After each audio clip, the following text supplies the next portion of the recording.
Art Snackers, welcome to today's video for the ArtSnacks Box Freestyle, where we take the supplies from the September 2020 ArtSnacks Plus box and experiment with them within an inch of their lives to create an absolute masterpiece for the hashtag ArtSnacks Challenge. For those of you who don't know me, my name is James from James Luke Burke Creative. Nice to meet you. Before we get started, can I just say a massive thank you for the incredibly warm welcome I received last month. I'm really excited to be joining the ArtSnacks community, and you really made me feel welcome, so thank you. In the spirit of continuing to get to know each other, I'll let you know that my favorite movie is The Wizard of Oz. I've loved it ever since I was a little boy. My favorite seasonal movie, because I have to make a distinction, is The Grinch with Jim Carrey, which is probably why I've been drawing all these green women. And then my favorite comedy, I guess my favorite TV show is an Australian comedy called Kath and Kim. Just watch one episode of it, I think you'll get a really well-rounded understanding of who I am as a human being. Anyway, that's enough about me. Let's dive into the September 2020 box, have a look at what's inside, and get experimenting. Alrighty, here's the September 2020 ArtSnacks Plus box. Here's what's inside, and here's the little green burrito all unwrapped. Let's take a closer look at the menu and see what we've got to do our damage with today. In the Plus box, we've got the L'Aquarelle Canson Heritage Hot Press Watercolor Paper Pad in size 9x12. In the Plus box, we also have the Uni Emote Everfine pens, a set of 5 colors. This is a 0.4 pen. We have the Uniposca Brush Tip Paint Marker. I received the white. A Sakura Pigma Micron pen. It's a black waterproof archival pen, and I got the 02. We also have the Faber-Castell Polychromos colored pencil. I got the dark phthalo green. And the last item to play with is the Kuretake Zig Cambio Tambien brush pen. And in my box, I received the color ultramarine. We also have the monthly ArtSnacks sticker, say that 5 times fast. And before we do anything, we are going to clear our desk and get some of those pens primed, because we do need to get them ready to play with. So for this blue brush pen, you take off the yellow ring, take off the yellow cap, and then screw the top back on and let that ink flow through to those bristles by itself. You actually don't need to do anything with this. You don't need to squeeze it, you don't need to shake it. It will just take a few minutes for that ink to start flowing through the barrel and to prime those bristles. So just let that one go. It'll be a little dry when you start using it, but it will prime up really nicely. For the paint marker, you want to give it a really good shake so that you can hear that ball bearing inside just going nuts. And then you want to pump that button at the back just a few times to let that ink start flowing. Like the other brush pen, it will take a few minutes for it to get that ink into those bristles, and it'll be quite dry to start with. A little bit of a tip, if you take both of those pens and just dip them in a little bit of clean water, just dip the bristles, it will also encourage some of that ink to flow through a little bit quicker and prime your brush a little bit better. So take that if you want to. Otherwise, you can just leave it for a few minutes to get them started. And once everything's ready to go, we're going to take our piece of watercolor paper and get Mad Chef crazy on it. To better explain what we did last video, that I think will become probably one of the key components of Box Freestyle, I'm just going to let you know exactly what is happening here. I want to test everything out, not because I don't know how to use it. In fact, some of these things I have used before, but it is a rare day when I will sit down and just question everything I know about the supply and what I think it can do. Because sometimes, especially when we collect more supplies, we just don't feel the need to go any deeper than, this supply does this and that's what I'm going to use it for. But I think what's great about the ArtSnacks Challenge is that you are limited to what's in the box. And so you're not only trying to be creative with what you're creating, but you're also trying to be creative with how you're doing it. And you're trying to extend the use of what's in that box. And I think it's a great lesson for us all, really, because it really just goes to show how much you don't need to be able to do something great. And I think a key component to figuring all of that out and to becoming a bit more confident in that process is to experiment. So if you can, give yourself 10-15 minutes to just play with the items before you do anything. Even simple things like wetting the page and dragging the pen through it, it may look like there's no use for that, but I actually do use that very specific technique in my final piece today, and it created just one of the most beautiful effects. And I think that's the beauty of this process. I would love if people felt really encouraged to sit down with your supplies and carve out some time to explore what they can and can't do. It's also really useful to know what they can't do, because sometimes if they're bad at performing a certain function, you might actually want that function for a piece. It depends on how you create, obviously. I'm a mixed media artist, so I love to mix everything together. So I usually look for a lot of colors that might work together, mediums that might work well together. That also depends on the order that you use them and the textures that they create. That's a really important one for me. A lot of what you get in ink, like in pens, when I'm trying to create these pseudo watercolors out of them, they can be dye-based inks and quite flat, so you have to force some texture in. You can kind of see I'm doing it here by stippling in some of those pencil shavings. Kids, please get a parent or a guardian to help you if you're going to file off some of those pencil shavings. It's just a really interesting process that I hope would get you excited to just explore more of the nature of what your products are, what they were designed to do, and some of the secondary uses that you may not be aware of, or just some fun techniques or applications. I especially love just blotting ink into water. I love watching it move. I don't know. There's just something about it. I could be very sidetracked by that. Anyway, I'm mixing it all together. Obviously, I can mix the colors together. This box was great to be able to mix a rainbow because I had those Everfine pens. Everfine? Yep, Everfine. But I wanted to test what the materials would do together. It's obviously kind of easy for me to sit there and just make a rainbow out of those pens. But I want to know, can I force in some texture here? What are some interesting techniques I might be able to use in my final piece that would really reflect a bit more genuinely how I like to create and the pieces I like to do? I think for August, I don't know where I ended up with that image that I did. I'm going to say plot twist, I do end up creating another green lady today, and it's not that I have a thing for green women. I just don't know why I keep making them green. Probably because I have an obsession with the Grinch. That's for another day. That's for Christmas.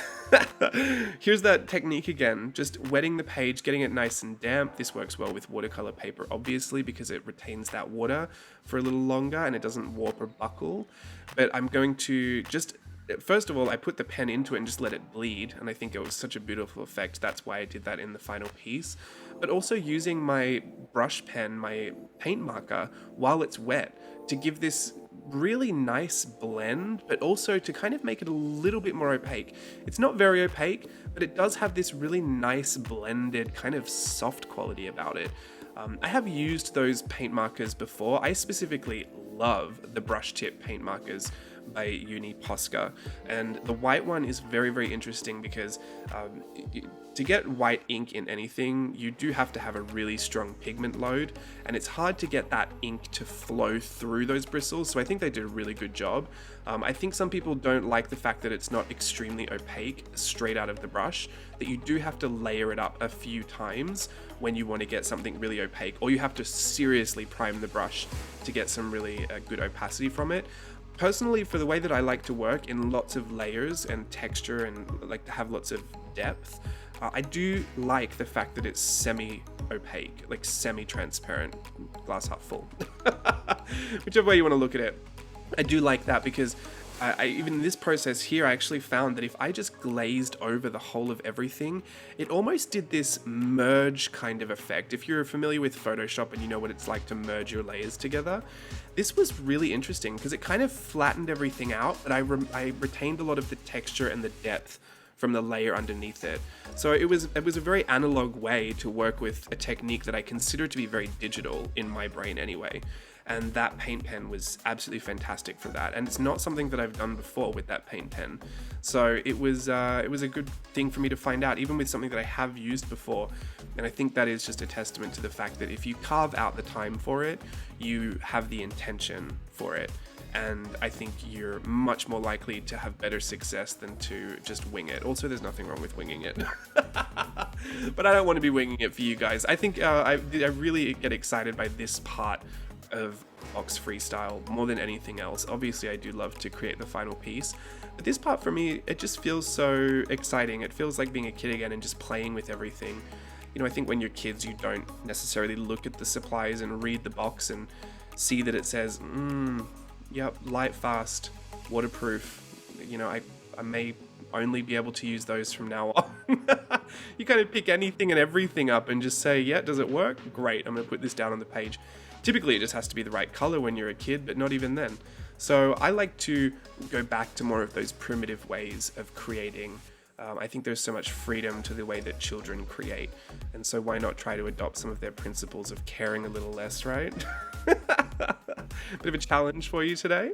Anyway, so this is coming towards the end of the experimentation that I did for today. We will get started on our final piece. I want to encourage you that if you're doing this, to write down a little recipe. It doesn't have to be the exact breakdown of what you're going to do, but I want you to write down some of the things that you would like to try. If you found a good texture that worked, if you found a nice blend that worked, or a nice technique, write that down, because you think you'll remember, but you won't remember. That's what I know about myself. So I write myself a little recipe for the final piece, just to remember all the things I liked about that process and what I think would be good to try. And once that's done, we're going to get started on our final piece.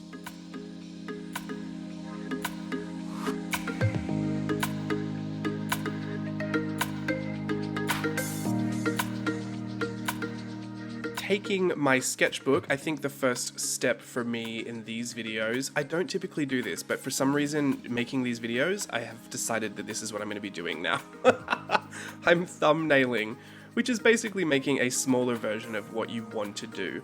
I do think that it is important. If you're going to be trying a bunch of techniques that you haven't tried before, a little bit of pre-prep is probably a good idea. For me anyway, my brain doesn't retain all that information as accurately as it would like to think it does. So I do think having a good thumbnail sketch is just a little bit easier for me to work from, and also a way for me to be able to see where I might be able to put some of those techniques. Some images that I draw, because all of these are actually 4 different ones. Last month I did 4 variations of the same image, but these are all different looking images today.